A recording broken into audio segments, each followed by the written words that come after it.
Olá pessoal, bem-vindos à nossa 7ª aula do curso de inglês.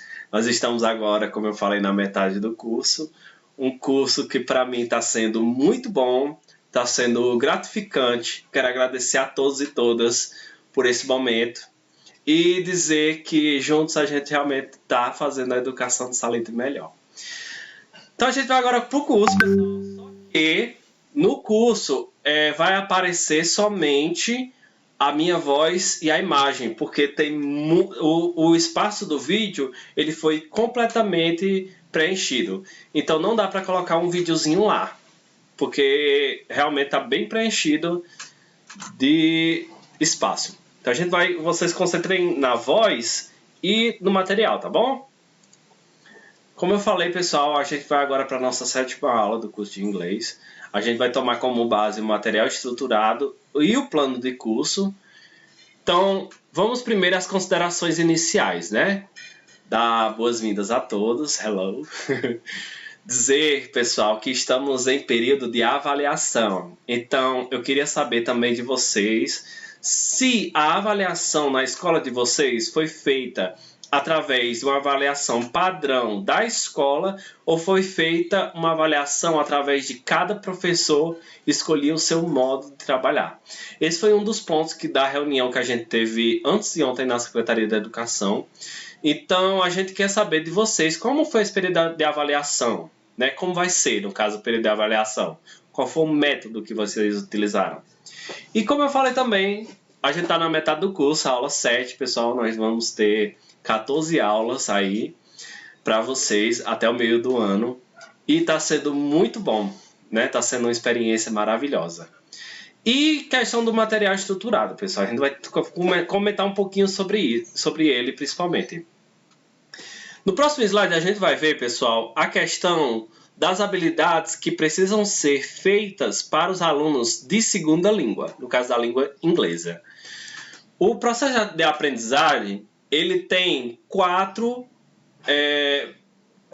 grandes tópicos, que são ler, escrever, ouvir e falar.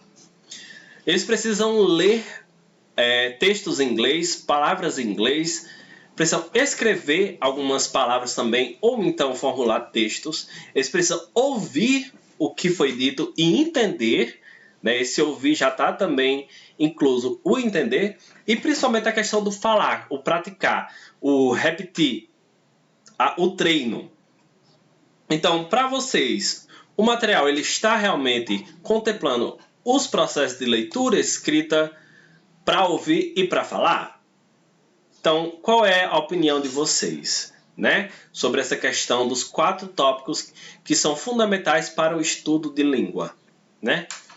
Então, vamos lá começar. A gente vai agora para o 6º ano. O 6º ano, pessoal, a gente vai ver a apresentação em inglês. Primeiro, pessoal, a gente tem que ver que o 6º ano, já que ele é o primeiro ano que está vendo inglês aqui no nosso município, eles têm uma necessidade muito grande de estar aperfeiçoando e trazendo as aulas anteriores. No caso, a gente viu bastante sobre como se fala, pergunta o nome, como é que se fala, onde está vivendo, tudo isso foi tópicos passados. E isso daqui, pessoal, nada mais é do que um complemento de tudo que foi colocado. Para uma apresentação em inglês, que eu coloquei até um exemplo mais à frente, a gente vai ver alguns tópicos principais. O primeiro seria o cumprimento, que são greetings, né? Dizer oi, hello, dizer bom dia, boa tarde, boa noite, good morning, good afternoon, good evening, good night, né? E dizer tem várias questões de você cumprimentar as pessoas, né? Você também tem um próximo ponto sobre falar o nome completo, full name. Então, nós temos aqui também outro ponto, que foi uma das primeiras aulas que a gente viu. Falar a idade, né, age, a profissão, work, onde mora, live, informações pessoais, personal information, despedida, goodbye. Então, nós temos tudo isso, pessoal. Já tem aí no material de vocês todos esses pontos, né, para vocês falarem. E agora, pessoal, para quem ainda tá em dúvida, eu coloquei um exemplo meu, né?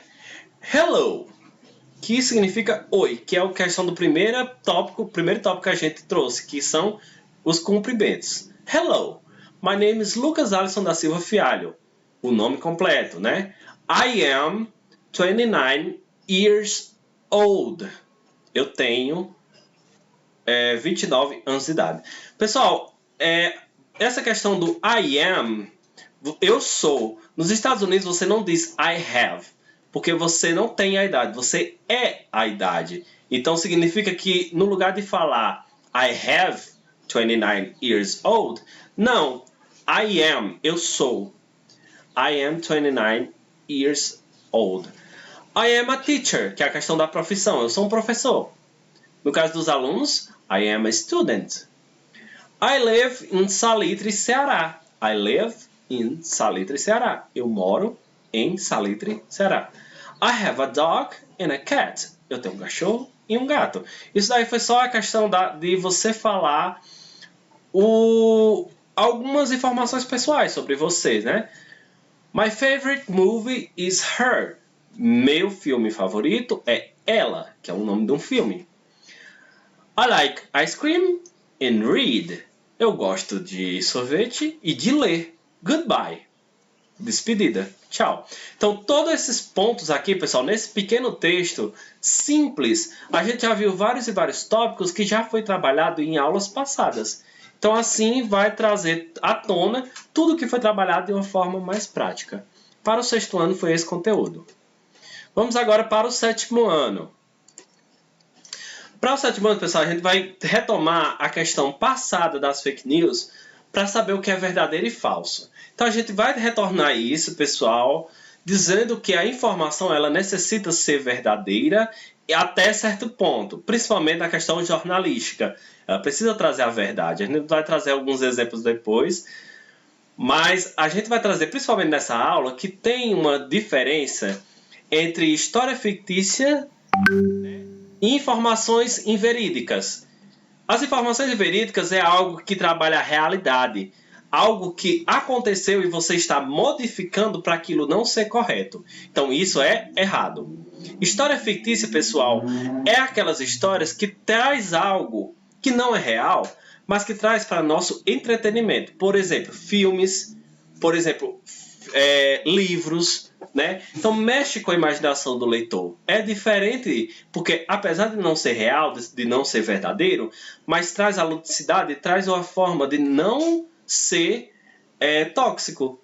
Então nós temos a diferença entre história fictícia e a história inverídica, né? Nós temos aqui 2 exemplos. Um da informação que não é real e outra exemplos de histórias fictícias. Primeiro exemplo é dizendo sobre a questão do apocalipse, Doomsday, de 2012. Vocês lembram que teve aquela história em 2012 do calendário maia, que o fim do mundo ia acontecer? Pois muito bem. Aí essa notícia está dizendo que foi sugerido que seria próxima semana, no caso do dia 15 de junho do ano passado. Aconteceu? Bom, eu ainda estou vivo, ainda não, acho que não aconteceu não. Então essa informação é inverídica e acaba prejudicando bastante gente, porque apesar de ser uma informação que muitos acham, não, isso é besteira e tudo mais, tem muitas pessoas que, por exemplo, com um transtorno de ansiedade, que ficam passando mal com isso. Né? Então, essas informações elas podem causar mal. E nós temos várias informações que também não ajudam. Um caso até engraçado disso é a questão da grávida de Taubaté. Né? Que, quem lembra da história foi uma grávida que tinha diversos filhos, que diz que tinha diversos filhos, e o Brasil todo se comoveu, dando doações, aparecendo na TV e tudo mais, e depois descobriram que era mentira. Então, é uma informação falsa que prejudicou muitas pessoas, né? Prejudicou a televisão que mostrou, prejudicou as pessoas que doaram. Então, há uma informação inverídica que não é tão interessante da gente ver, que é essa questão das informações aí acima. Aí, debaixo, nós temos informações, também nós temos livros e filmes que não acontecem na realidade, mas que traz pra gente algo de bom, que traz a gente o despertar da leitura, que traz a gente, faz a gente viajar no mundo e nos faz a gente pensar. Temos aí o exemplo do Pequeno Príncipe, Alice, As Crônicas de Nárnia e Uma Noite, deixa eu ver como é, a Christmas Carol, a tradução portuguesa. Eu esqueci, é uma questão de Natal, um filme de Natal maravilhoso. E aí nós temos esses exemplos que não acontece na nossa vida real, mas que não se torna algo de ruim, se torna algo que ilustra basicamente o nosso pensamento, a nossa ludicidade, etc. Então nós temos esses dois tipos. São esses dois tipos que a gente vai trabalhar na aula do 7º ano, já que o tema principal é a informação, é a questão de textos jornalísticos. Para o 8º ano, pessoal, a gente tem o chamado W8 Questions, que são perguntas que começam com WH. Assim como no português tem as perguntas com QU, por exemplo, quais, qual, quem, nós temos o W8 Questions, que são perguntas que começam com WH. Nós vamos ver cada uma, pessoal, e explorar essa questão aqui direitinho, de uma por uma. Nós temos aí todas as que a gente colocou lá no material estruturado, viu? A gente vai dar uma passadinha rapidinho de uma por uma. Primeiramente, nós temos a palavra who, que significa quem. Tem tudo lá no material, a tradução, viu? Que significa perguntar sobre a pessoa. Exemplo, who is that woman? Who is that woman? Quem é aquela mulher? Who? Quem? Perguntar sobre a pessoa. Próximo. Why? Perguntar a razão. A explanação, né? Então é perguntar a razão. Why? Why were you late? Por que você estava atrasado? Why were you late? Why was he late? Por que ele estava atrasado? Então são perguntas que começam com why, significa que quer uma que precisa de uma razão ou de uma explanação, ok? Which é chamado a questão das escolhas, né? Você escolher qual é melhor. Então, which significa qual. Which is better, exercise, swimming or tennis? Qual é melhor? Fazer exercícios de natação ou tênis? Which is better, exercise, swimming or tennis? Which significa qual. Qual é o melhor? Which of the applications has got the job? Which of the applicants has got the job? Quais dos participantes conseguiu o trabalho? Então, tá perguntando, pessoal, a questão de escolhas. Próximo, what, que é questão de perguntar algo específico ou de objeto. What's the matter? Qual é o problema? What time is it? Que horas são? Que horas são, né? Então, é ao perguntar algo específico. What? When significa para a gente perguntar a questão de tempo. When significa quando. Ocasião, momento, quando, né? When can I see you? Quando eu posso te ver? When can I see you? Quando eu posso te ver? When did you last see him? When did you last see him? Quando foi a última vez que você viu ele? When did you last see him? How many significa, pessoal, quantidade. Quanto? Quantidade. Deve ser, pessoal, para substantivos contáveis. Então, how many people were there? Quantas pessoas estavam lá?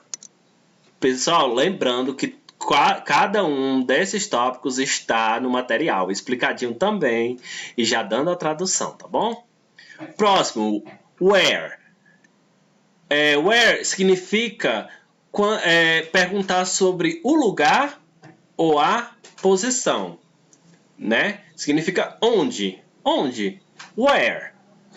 Where do you live? Onde você mora? A gente já conheceu bastante disso. Where do you live? Onde você mora? Where are my boots? Onde estão minhas botas? Né? How, pessoal, significa como. Então é perguntar o jeito ou o caminho que aquilo tomou. Como, né? How does it work? Como funciona? How does it work? Como funciona? How do you go to school? Como você vai para a escola? Né? E por último nós temos, pessoal, how often. How often significa com qual frequência, né? É questão de perguntar sobre a frequência de algo. How often do you go swimming? Com que frequência você nada? Né? Fazer o exercício de nadar.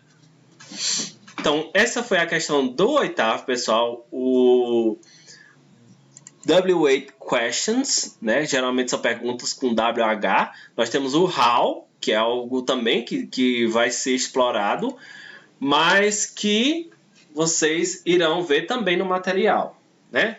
E por último nós temos o nono ano, que são a questão dos prefixos e sufixos em inglês, porque é algo que vai introduzir eles para a gramática, mas é algo muito simples, que dá para eles pegarem esse conteúdo e tanto levarem para o português como saberem realmente o que são os sufixos e prefixos, que tanto a gente fala e que é tão simples. Prefixos, pessoal, são morfemas que antecedem, que aparecem antes, né? Que antecedem a palavra-chave ou radical e modificam o significado original. Por exemplo, quando eu falo assim,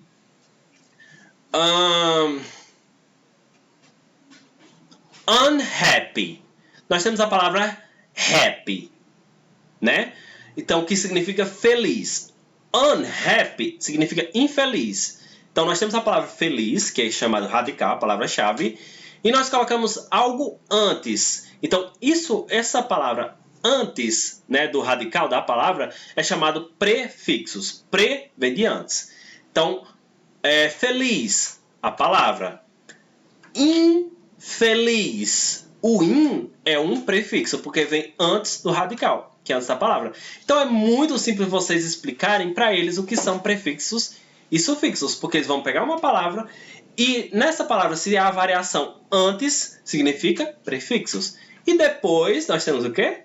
Os sufixos, que são morfemas que aparecem depois da palavra-chave, que é chamado radical. Então, o que é esse tanto radical que a pessoa fala? Nada mais é do que a palavra mais importante daquilo.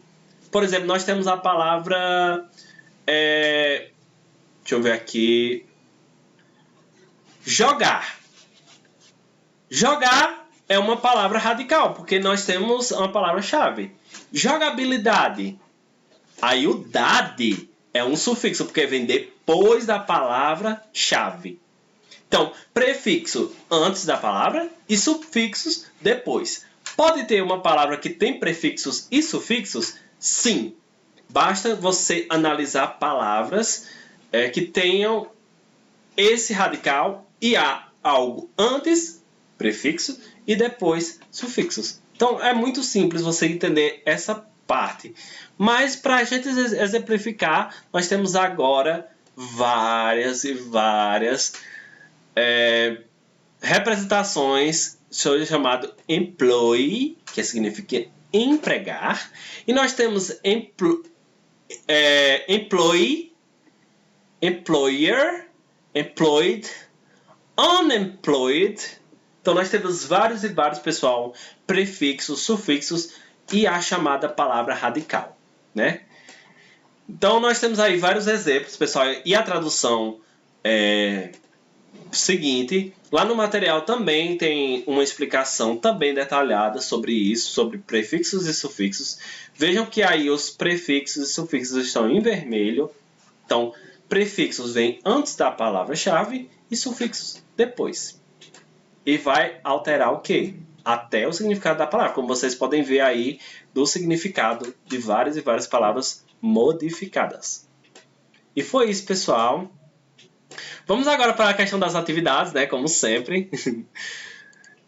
Para o 6º ano, nós temos reescrever o texto estudado, que é aquela questão Hi, my name is Lucas Harrison da Silva. Eles vão reescrever, modificando com as suas informações. Então, no lugar de Lucas, vem um João. Então, como é o nome completo de João? O que ele gosta? Ele vai procurar e vai modificar aquele texto com suas informações pessoais.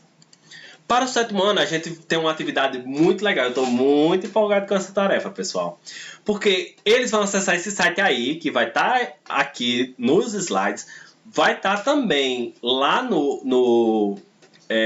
vai estar lá no material estruturado. Vocês colocam esse link, e esse link vai dar para uma plataforma que está cheio de livros infantis. E aquela linguagem bem infantil, só que em inglês. Mas muito simples. Então, o que é que eles vão pegar? Eles vão ver uma capa interessante para eles, né? Vão abrir o livro e vão fazer a tradução de uma página. Uma página, pessoal, é muito pouco, porque, como vocês sabem, o livro infantil ele é muito mais imagem do que fala. Então, tem um pouquinho de fala e uma imagem enorme. Então, eles vão traduzir esse pequeno trecho, né? E vai dizer se a história foi baseada em fatos reais ou fictícia, né? Então, essa atividade é muito interessante vocês fazerem, porque lá esse site tem um monte de livros em que vocês podem fazer download gratuitamente. Okay? Então, fica de dica também. Como eu falei, são sugestões de atividades. Vocês podem modificar à medida que vocês acharem, né? 8º ano, a gente vai completar as frases com as palavras adequadas. Who, where, when, why, what, which e how.